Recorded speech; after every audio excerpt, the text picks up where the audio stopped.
What up, YouTube? Got another video for you today. This is on a combat ready knife, CUMA Battle Cleaver. Really cool knife. BladeHQ just did a really entertaining video on this. It was funny. I suggest you guys check it out. It's pretty cool. I got this in yesterday. I knew of this knife for a while and was just waiting in anticipation for it to be available. As soon as it was, I ordered it, and here it is. So here it goes. Box. Big box. Back, it's got legal waiver type of deal. I'll hold it here for a second. You guys can pause it and read if you need to. Pretty cool. Let's open her up. Alright, let's get this box out the way. Cordura sheath right off the bat. Not too bad as far as the quality goes. You know, I would prefer Kydex always, but it's not bad. You have leg straps here, big giant loop put through your belt. You got extra holes here to go ahead and tie it or fix it, or to tie it up to whatever. The one thing that I wish this would have had was more loops in the back for MOLLE attachments to packs and whatnot, but not a big deal. With all these, with the two straps here, those two holes, you could be, and this big loop right there, you can kind of get creative and get it to attach to your pack if need be. It's got a really generous front pocket here, so big that you can put a large fixed blade in there. Let's see, I have myself, we had the Bad Blood Dreadnought, pretty big folder there, and let's get her in here.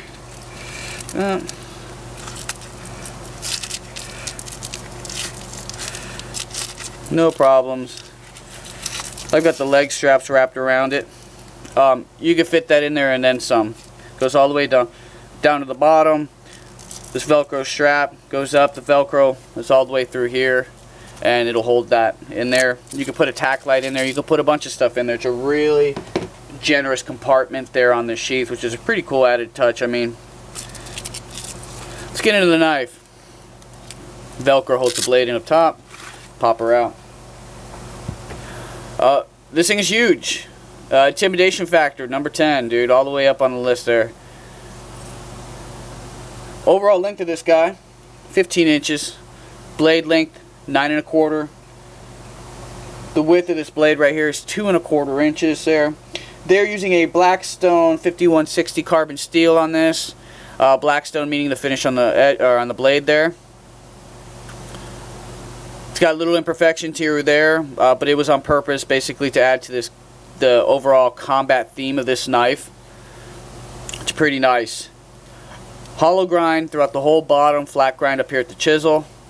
Hollow grind, I know some guys for a chopper may not be what some people like or would prefer, but it's not too bad. The actually thickness of the edge right here, the width of it, it's pretty beefy, so it should be pretty durable.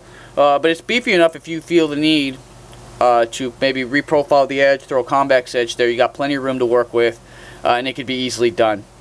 G10 on the handles. Smooth finish on this. Milled out hole there for a fire rod on both sides. They got big generous holes here for paracord or whatever type of cord you want to use to go ahead on the back here. They've got the combat ready logo here and the CUMA martial arts logo right there. Basically, CUMA's kind of a hybrid martial arts, mixed martial arts with survival type deal, and it's Johnny Waysun Tsai had this designed this or had this made to his specifications for his system, so that's where this came from. He's also worked with Tops knives on other projects or whatnot, so this is where this whole thing came from. As far as ergonomics go, let's get into the weight. The weight on this guy, because it's big and heavy, we're at 1 pound 9.6 ounces. It's heavy. Almost a 1/4 inch of blade stock there, full tang. It's gonna be heavy. But not bad. Some people may end up thinking the weight is worth it for what you get with this knife there. If you're doing some long-term processing, wood cutting or whatever, you may fatigue. It is heavy. If you're doing some small stuff here or there, it maybe not that bad. It all depends really on your personal preference there, and if you're willing to carry this weight, sacrifice having this extra weight in your pack to go do what you need to do. Going back to the ergonomics. Ergonomics are pretty good. I think this handle's suited for someone with bigger hands than mine, but it fits nice. It's angled down, so as far as chopping goes, it should help you quite a bit as far as that goes. When I squeeze and get a good purchase on that, my pointer and middle finger want to cinch up to pretty much enhance my purchase there. If I scoot it back, my pinky and my ring finger sit back in this little saddle right here, and then I have a little bit more mobility with my wrist as far as being able to chop or whatever. It does curve up quite a bit, so we'll lock your hands in there. So that with some paracord wrap around your wrist, and you shouldn't have any problems keeping a hold of this as you're processing stuff in the rain or whatever. This G10 is smooth. It isn't really textured, so you'll probably need something like a paracord or something if you're doing, you know, long periods of chopping or whatever.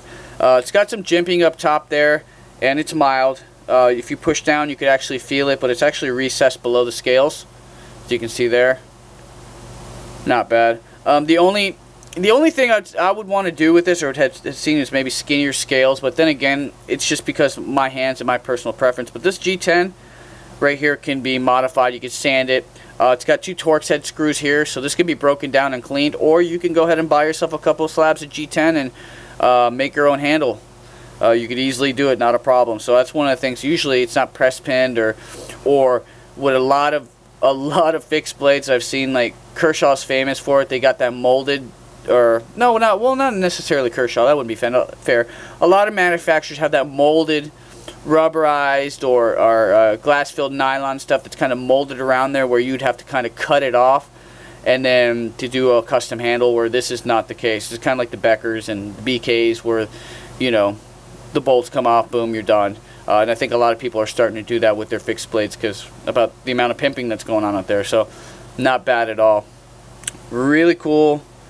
I'm just really happy. Can't wait to cut some crap up. I mean, you hold this and you just like, I want to chop the crap out of something. I mean, just like you watch that BladeHQ video and you see that big dude just go apeshit with this damn cut, you'll understand. You own one of these and you have it in your hand, you're going to be running crazy with a mohawk, chopping up stuff and cutting golf balls in half and all kinds of stuff with this. So pretty cool.